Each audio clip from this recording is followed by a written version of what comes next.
é a hora exata de você iniciar o processo de desocupação? Porque assim, ó, você foi lá, você já está acostumado ao padrão, você já analisou o imóvel do jeito certo, você já participou do leilão, você ganhou o leilão. E aí você chegou na seguinte situação, beleza, agora eu começo o processo de documentação, escritura, registro, contrato de financiamento, pagar ITBI, mas quando que eu começo exatamente a desocupar? Eu já falo com o cara agora que está lá ocupando, eu nem sei se tem alguém lá, então a ideia desse vídeo é exatamente falar sobre isso, porque foi uma pergunta que uma aluna fez hoje. E eu quero usar de exemplo um caso de alguém que não fez exatamente o processo que eu falo para você fazer. Qual que é a ideia? O que é o processo que eu ensino a todos os meus alunos, tá? É primeiro, você vai ter algum documento que comprove que aquele imóvel é seu. Isso tem alguns motivos, tá? Pensa assim, ó. O nosso primeiro passo de desocupação é tentar um contato amistoso, amigável, para fazer um acordo. Essa é a lógica do jogo. A gente quer fazer um acordo. Porque se o cara sair do imóvel sem nenhum problema amanhã ou no final do mês, cara, para mim é ótimo. É o melhor dos mundos. Então, para a gente é melhor. Legal, Edwards. E aí? Só que para você falar em contato, entrar em contato com ele, pode ser que em algum momento ele fale, cara, ó, eu até entendo isso que você está falando, mas quem me garante que é verdade? Pô, você precisa de algum documento para comprovar isso. Mas tem um segundo cenário em que ele sabendo do que aconteceu, ou até usando de má fé, sabendo que você arrematou o imóvel, ele pode tentar atrapalhar todo o seu processo de documentação. Então vamos lá. Caminho normal. Você arrematou o imóvel, fez a escritura. O ideal seria, registrou o imóvel, você inicia o processo de desocupação. Aí você primeiro vai entrar lá em contato com a pessoa, vai pegar o CPF dele lá na matrícula do imóvel, vai constar o CPF dele que ele comprou o imóvel. Aí você vai pesquisar num site chamado Desk de Mesa, em inglês, data de dados, obviamente. E aí você vai pegar o telefone dele e mandar um WhatsApp para ele. Ou você vai entrar em contato com o condomínio e pedir o contato, ou com o síndico e pedir o contato. A primeira coisa que você vai fazer é fazer esse contato. Não conseguiu o contato por WhatsApp, aí você tenta uma segunda forma, que é o quê? Você vai pegar aqueles dados dele, colocar numa notificação extrajudicial, imprimir, assinar, mandar por correio via R.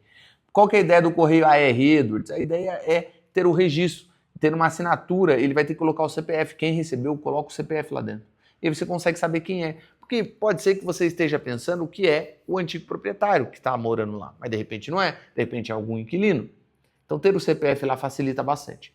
Beleza? E aí você vai acordar com ele. Essa é a situação normal, tá? Você vai acordar com ele, ó, preciso que você saia do imóvel. Ele, cara, eu preciso de mais tempo. Consegue me dar 2 meses? Consigo. Você assina um acordo aqui? Assim, beleza, vamos lá. Foi. Desocupou o imóvel. Ou ele chega e fala, cara, ó, não quero sair, ou até não responde você, finge demência, não fala nada, não responde, você manda mensagem, ele fica se evadindo de você, você vai pegar com a matrícula já no seu nome, você pode entrar com um processo judicial chamado imissão na posse. Essa imissão na posse vai dar a desocupação do imóvel. Agora, muita gente quer adiantar esse processo, e é o caso de uma pessoa que fez isso. Ele é até um aluno meu também, mas ele, por talvez um pouco de velocidade, ele quis adiantar o processo e ele decidiu, cara, eu arrematei o imóvel, ainda não está rolando documentação, tá ali num... Eu tô no processo agora de entrar com a escritura, vou fazer a escritura ainda. Ele já entrou em contato com a pessoa. A grande questão é que daí a pessoa meio que não sabemos se na má fé ou não, ela descobriu que o imóvel tinha sido leilado. Ele falou, cara, não, tá errado isso, não deveria ter sido feito esse leilão, não. Entrou com um processo judicial e a juíza deu uma liminar, travando o imóvel. Significa que O processo que ele estava correndo de documentação não pode andar mais. Se o processo não pode andar, ele não pode registrar no nome dele. Por quê? A juíza falou assim, cara, a lógica é a seguinte, se eu deixar esse novo comprador registrar o imóvel e depois der algum problema e de fato foi vendido indevidamente, a gente vai ter que anular aquela matrícula, voltar um negócio para fazer justiça. É ruim, do ponto de vista, tem de mais chance de dar errado, vamos dizer assim. Agora, se eu travo aqui a documentação, o único prejudicado, e entre aspas, né, por algum certo tempo, é quem comprou o imóvel. Porque daí, no caso, ele vai ficar com o dinheiro parado ali, mas se a gente precisar cancelar o negócio, o banco vai ser obrigado a devolver o dinheiro para ele. Então essa é a lógica. A justiça, ela pensa nesse meio tempo assim, obviamente que com outras palavras, ela pensa em minimizar os efeitos colaterais. Porque se você tivesse com o imóvel no seu nome, de repente você já fazia uma venda. E aí pensa, a pessoa lá atrás reclamando sobre que não deveria acontecer um leilão. Ela ganha causa. Mas o imóvel já passou para o seu nome e você já está passando para o nome de outra pessoa. Pensa, tem que tirar algumas pessoas, aí poderia entrar como um terceiro de boa-fé, e aí a pessoa moraria a Caixa teria que indenizar a pessoa. Não, um transtorno. Então a Caixa, a Justiça, ela tende a, vamos ver o que dá menos problema, o que dá menos trabalho. Cara, vamos travar tudo aqui, você não pode fazer a documentação, espera sair a decisão para ver se a Caixa poderia ou não ter leiloado o imóvel. Então esse é um dos problemas de você querer adiantar o processo.